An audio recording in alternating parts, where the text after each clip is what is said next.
ಆಶಾ ಪ್ರಕಾಶ್ ಶೆಟ್ಟಿ ಸಹಾಯ ಹಸ್ತ ಯೋಜನೆಯ ನೆರವು ಪ್ರದಾನದಲ್ಲಿ ಈ ಬಾರಿ ಡಿಸೆಂಬರ್ 25ರಂದು ಸಂಜೆ 1828 ಮಂದಿಗೆ ಸುಮಾರು 4 ಕೋಟಿ ರೂಪಾಯಿನಷ್ಟು ಮೊತ್ತದ ನೆರವಿನ ಚೆಕ್ ವಿತರಿಸಲಾಗುವುದು ಎಂದು ಎಂಆರ್ಜಿ ಸಮೂಹ ಸಂಸ್ಥೆಗಳ ಚೇರ್ಮನ್ ಕೆ ಪ್ರಕಾಶ್ ಶೆಟ್ಟಿ ಅವರು ತಿಳಿಸಿದ್ದಾರೆ.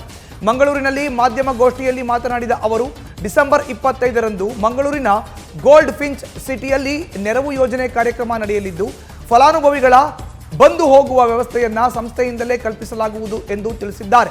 ಫಲಾನುಭವಿಗಳನ್ನ ಕರೆದುಕೊಂಡು ಬರುವ ಹೊಣೆಗಾರಿಕೆಯನ್ನ ಆಯಾ ಪ್ರದೇಶದ ಸಂಘ ಸಂಸ್ಥೆಗಳಿಗೆ ನೀಡಲಾಗಿದೆ. ಅವರ ಪ್ರಯಾಣ ವೆಚ್ಚವನ್ನ ನಮ್ಮ ಸಂಸ್ಥೆಯೇ ಭರಿಸುತ್ತದೆ.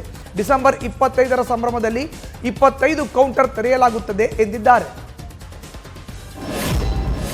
ಇದೇ ತಿಂಗಳು 25ನೇ ತಾರೀಕಿಗೆ 3 ಗಂಟೆಗೆ ಸರಿಯಾಗಿ ಗೋಲ್ಡ್ ಫಿಂಚ್ ಸಿಟಿನಲ್ಲಿ ಪ್ರತಿ ವರ್ಷ ಆಯೋಜಿಸಿಕೊಂಡು ಬಂದಿರುವಂತೆ ಈ ವರ್ಷ ಕೂಡ ಆಶಾ ಪ್ರಕಾಶ್ ಶೆಟ್ಟಿ ಸಹಾಯಹಸ್ತ ನೆರವು ಪ್ರದಾನ ಮಾಡಲಿಕ್ಕಿದ್ದೇವೆ.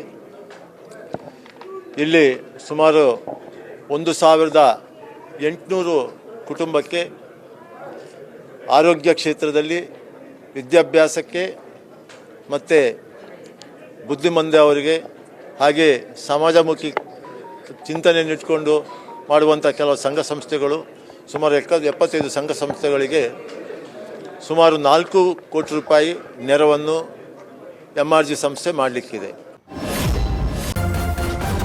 ನ್ಯೂಸ್ ಫಸ್ಟ್ ನಿರ್ಭೀತಿಯಿಂದ ನಿಮ್ಮ ಪರವಾಗಿ.